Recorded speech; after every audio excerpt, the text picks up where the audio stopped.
What's going down, APUSH?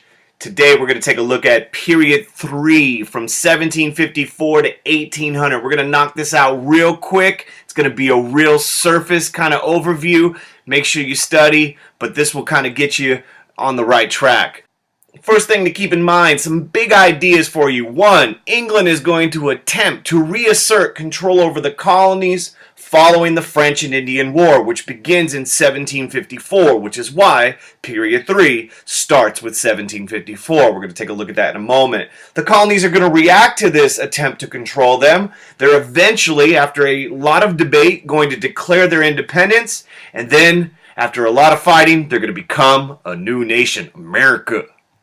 Third point is there are going to be disagreements over the social, political, and economic identity of the young United States. So we're going to take a look at each one of these really quickly, starting with the first important point. England is going to attempt to put the colonies in check following a long period of solitary neglect. Rewind for a second. 1754. Prior to that, you have the French in the green, New Spain in the kind of purplish color, and the 13 colonies had all been established.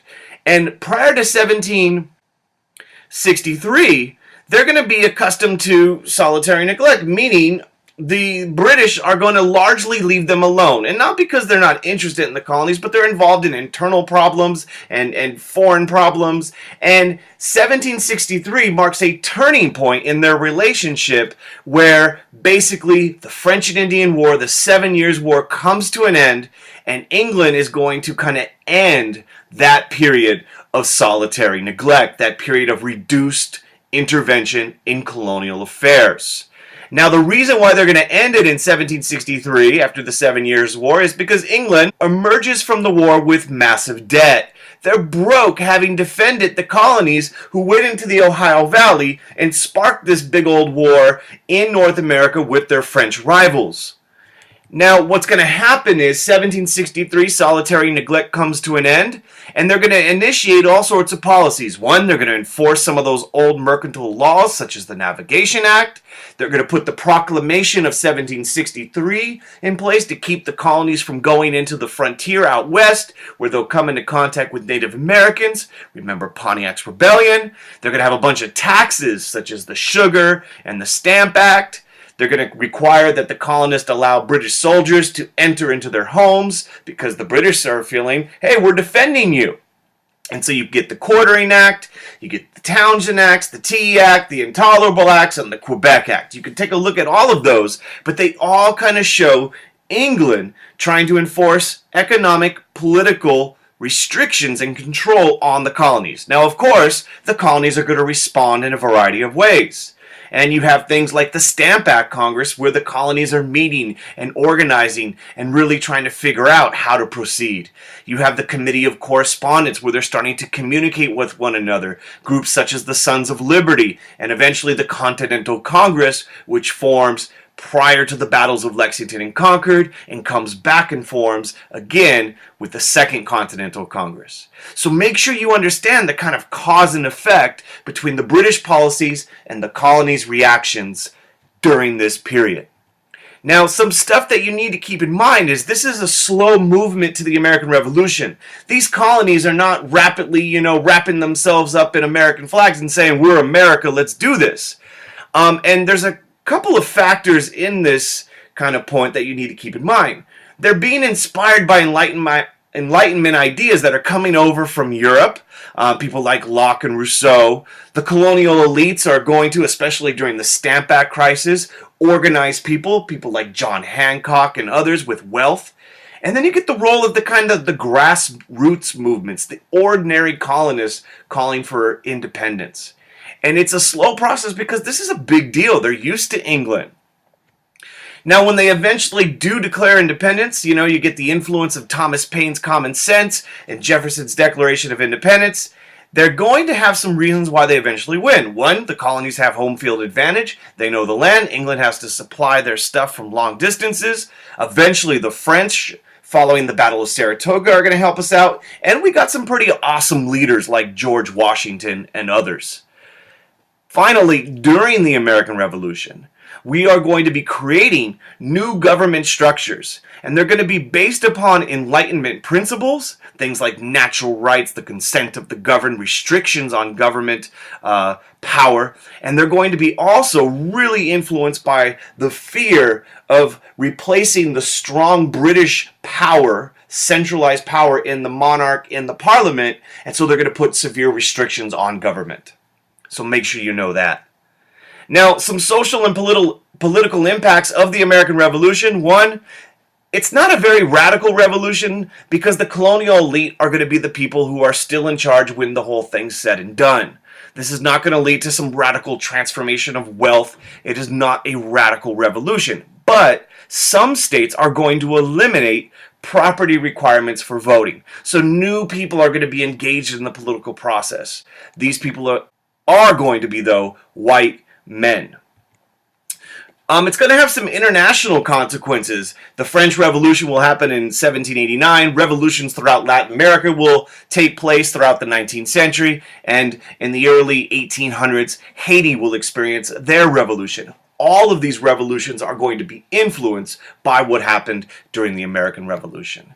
Women are going to have some impacts during this period. You have this idea of Republican motherhood, this idea that women are meant to raise good citizens, that they will be civic-minded, and they will be involved in the new republic's affairs. And we're talking the young boys here. Abigail Adams, for instance, during the American Revolution, reminded her husband, John, remember the ladies. And unfortunately for women, they are going to suffer a lack of political rights in the political process throughout much of this period post-American Revolution.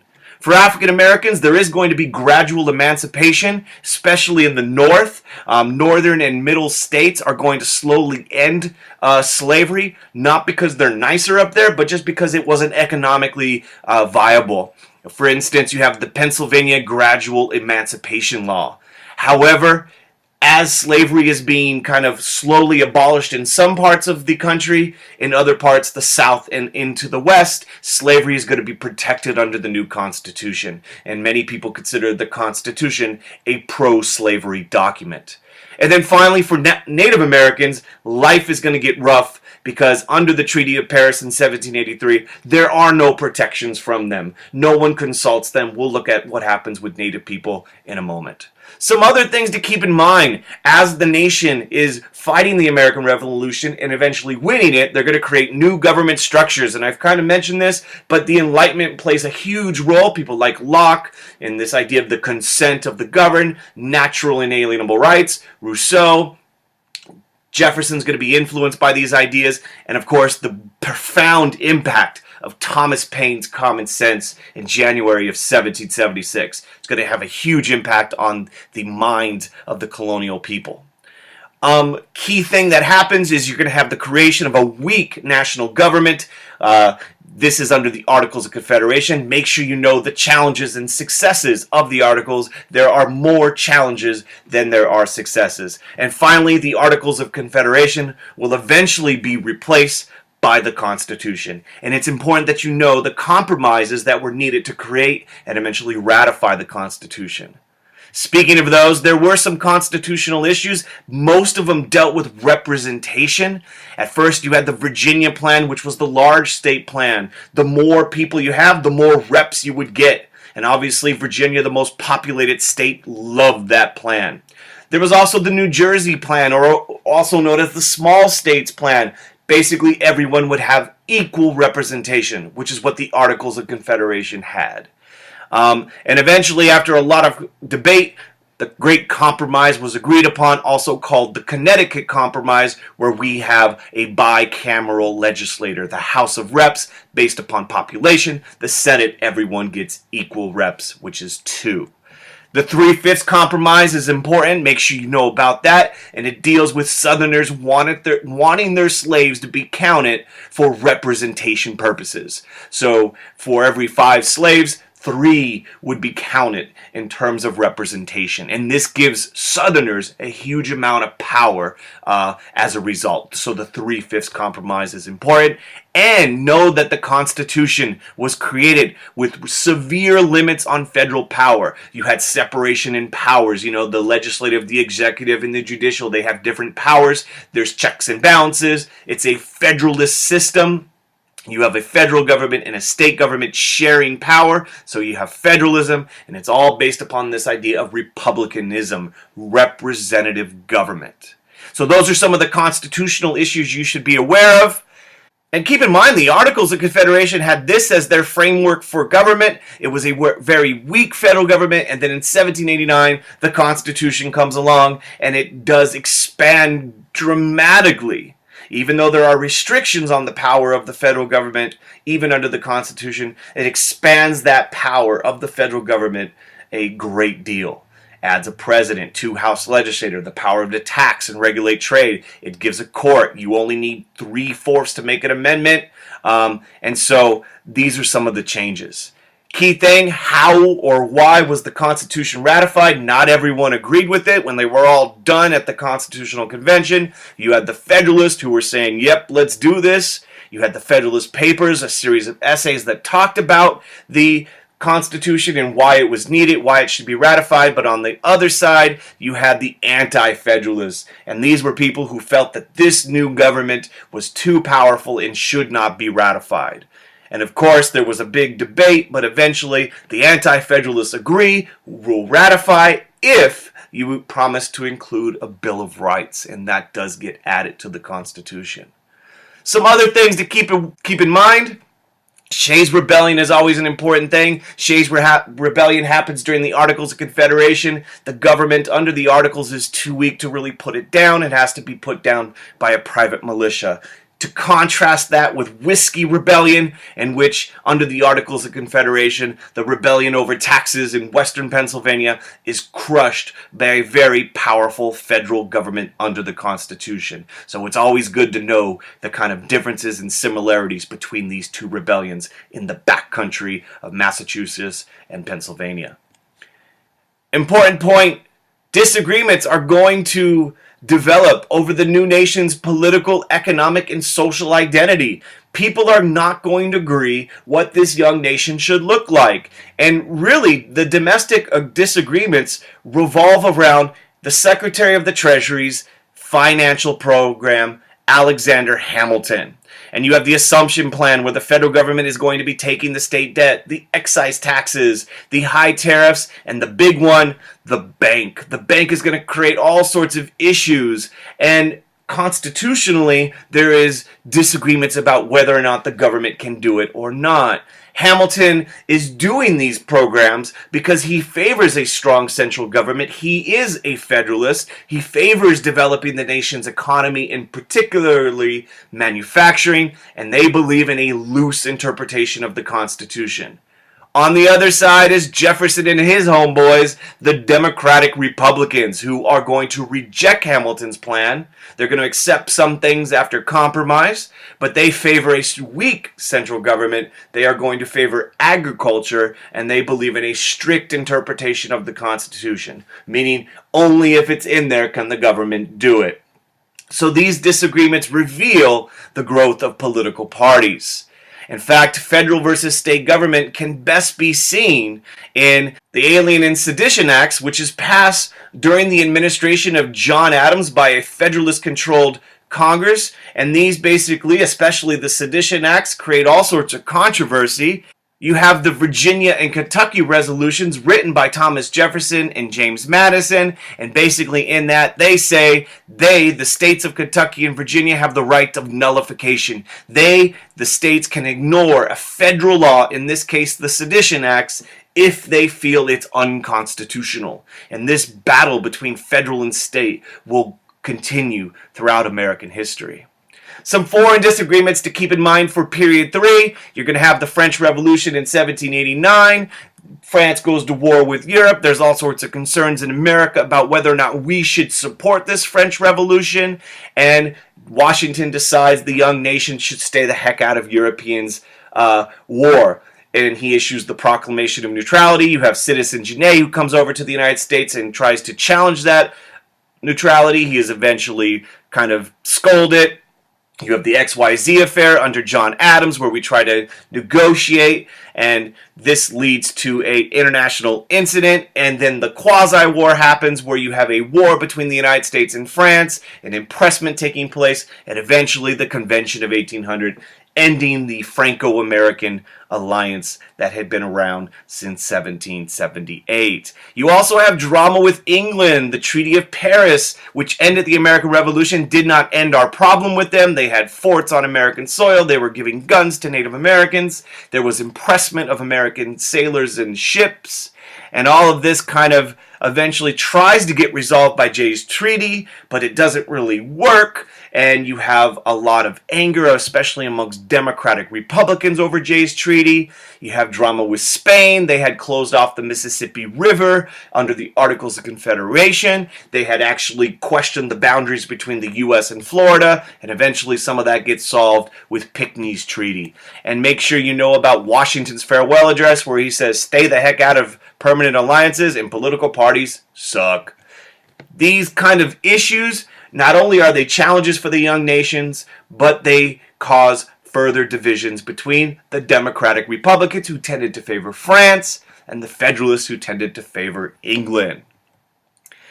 Of course, this period 3 ends with 1800, which is a significant year in American history because it is the election of 1800. The Democratic Republican Party wins. Thomas Jefferson becomes president, and it is significant and sometimes referred to as the Revolution of 1800 because it is the first peaceful transfer of power between political parties. Now, something we left off, but really important throughout all this stuff, something that was not peaceful, unfortunately, is Native Americans are going to play a key role, and they are going to respond to European and American settlements in a variety of ways. For instance, during the French and Indian War, largely the native people are going to join the French and largely be on the side of the French. The English and the colonies are going to try, under the Albany Plan, to get the Iroquois to support them. Ultimately, they will, but the French are going to be defeated, causing all sorts of problems. In fact, following the French defeat, they've lost an important ally in North America. You have Pontiac's Rebellion, where Pontiac and other natives start rebelling, trying to keep out settlers from their land, which leads to the British passing the Proclamation of 1763. During the American Revolution, many native people sided with the British, once again hoping to keep the colonists out of their land. Ultimately, that decision backfires because at the Treaty of Paris, the United States boundaries are from the Atlantic to the Mississippi River. No one asks the native people living in those areas, are they cool with that? During this period of time, you also have in 1783, 1785, a man by the name of Chief Little Turtle forming the Western Confederacy, and he is going to lead resistance in the Old Northwest against American expansion. And of course, unfortunately, the Battle of Fallen Timbers, the native resistance in the Old West is going to be crushed, and the Treaty of Grenville is going to mark the end of native resistance in that region. And meanwhile, over on the big old West Coast, Spanish missionaries are creeping up the coast of California, forming these missions, converting the native people to Catholicism. So native history is an important component of Period 3, APUSH. Finally, we're almost done. Keep in mind, during this time, we have the expansion of the United States. Eventually, remember the Northwest Ordinances, those things that were really successful under the Articles of Confederation. The United States is expanding its territory, and they ban slavery, and they allow public education in those regions. However, slavery, even though it ends in the North and the Middle states following the American Revolution, slowly it is going to continue to expand. It's going to be protected under the Constitution. The slave trade is going to continue for another 20 years, and slavery is going to continue to be a fact of life throughout the South and as they move west. And of course, As the nation grows, just as the colonies were different because of unique geographic environmental factors, the regional identities are going to continue, and they're going to be strengthened between the northern states, the southern states, and the western states. And we're going to see this play out in APUSH Period 4 and 5. Woo! We finished finally. APUSH Period 3. That's a quick rundown. Make sure you read your book. Check out my other videos. Subscribe to the channel if you haven't done so. Click like on the video. Tell all the APUSH homies out in the world to check out Joe's Productions. And most importantly, always stand up for what you believe in. You never know. You may end up in a school textbook one day like my crazy self. Peace. They're broke having defended the colonies who went into the Ohio Valley and sparked this big old war in North America with their French rivals. Now, what's going to happen is 1763 solitary neglect comes to an end, and they're going to initiate all sorts of policies. One, they're going to enforce some of those old mercantile laws, such as the Navigation Act. They're going to put the Proclamation of 1763 in place to keep the colonies from going into the frontier out west, where they'll come into contact with Native Americans. Starts with 1754. We're going to take a look at that in a moment. The colonies are going to react to this attempt to control them. They're eventually, after a lot of debate, going to declare their independence, and then after a lot of fighting, they're going to become a new nation, America. Third point is there are going to be disagreements over the social, political, and economic identity of the young United States. So we're going to take a look at each one of these really quickly, starting with the first important. What's going down, APUSH? Today we're going to take a look at Period 3 from 1754 to 1800. We're going to knock this out real quick. It's going to be a real surface kind of overview. Make sure you study, but this will kind of get you on the right track. First thing to keep in mind, some big ideas for you. One, England is going to attempt to reassert control over the colonies following the French and Indian War, which begins in 1754, which is why Period 3. Point, England is going to attempt to put the colonies in check following a long period of solitary neglect. Rewind for a second, 1754. Prior to that, you have the French in the green, New Spain in the kind of purplish color, and the 13 colonies had all been established. And prior to 1763, they're going to be accustomed to solitary neglect, meaning the British are going to largely leave them alone. And not because they're not interested in the colonies, but they're involved in internal problems and foreign problems. And 1763 marks a turning point in their relationship where basically the French and Indian War, the 7 Years' War, comes to an end, and England is going to kind of end that period of solitary neglect, that period of reduced intervention in colonial affairs. Now, the reason why they're going to end it in 1763, after the 7 Years' War, is because England emerges from the war with massive debt.